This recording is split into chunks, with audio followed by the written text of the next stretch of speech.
There's always a lot of confusion in what to use for a collar. A lot of us go straight for a harness because our dogs pull and choke themselves, and so a harness just makes more sense. But we're still struggling on walks. So today we're gonna go over harnesses, all the different collars, what the options are, and what's gonna work best for you. All right, the first one is the harness.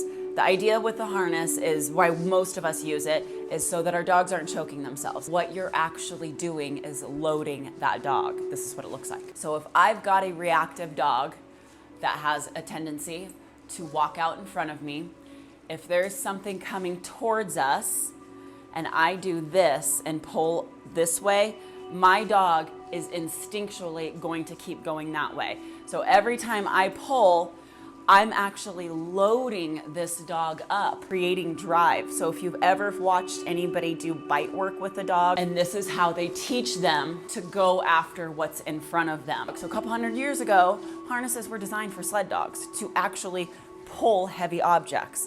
And that's what happens when you're walking your dog on a harness. When you pull back, you are by default telling your dog, okay, here we go, I want you to go, I want you to go. You're pulling and your dog's going this way. So it's complete opposition reflex. And you're trying to talk to your dog, saying no, saying, you know, come on, let's not do that.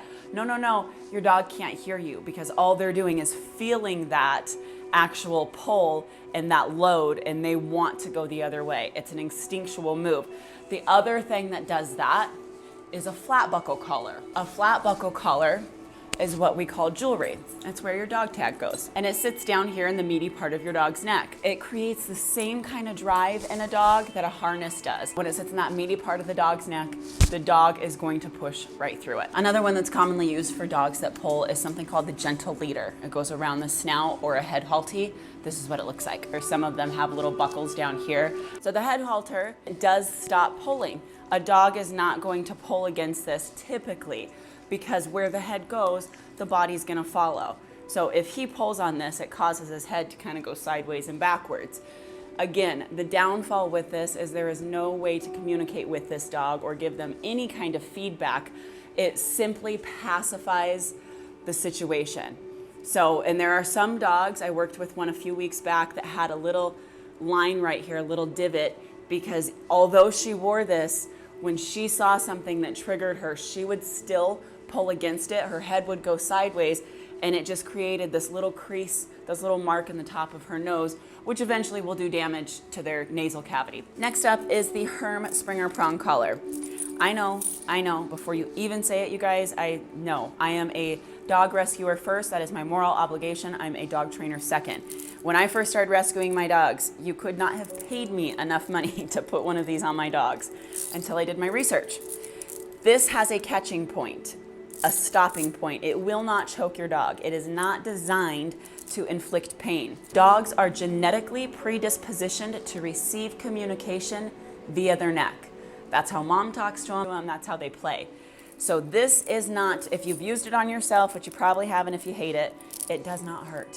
You can use tools wrong. You can absolutely use it wrong. So if this is my dog, if my arm is my dog's neck, and see all that gap, and I just put it on and let it hang like that, then my dog runs to the end of the leash and it does one of these, that sucks, that hurts. That's not what I want to do. I want this to be fitted just like that.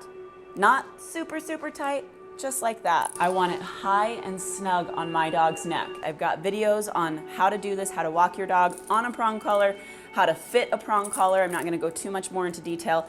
Just know that this is not designed to sit like this and just dig into your dog's neck. I know that's what we all think. That's what I thought. Like, oh my God, my poor dog is just gonna be doing this all day. No, it sits snug just like this. Pop, release, pop, release. That's all you're doing. Within 10 to 15 minutes of training your dog on this, your dog does not pull. You go from doing this, walking your dog like this, letting them pull you, to slacken the leash.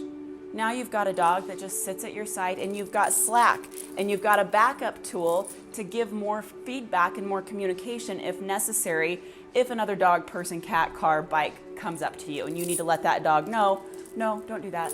That's it. Little tiny bits of communication. That is it. All right, you guys, so those are the differences in the collars. If this video was helpful for you, please like it, subscribe to this channel, and hit that notification bell.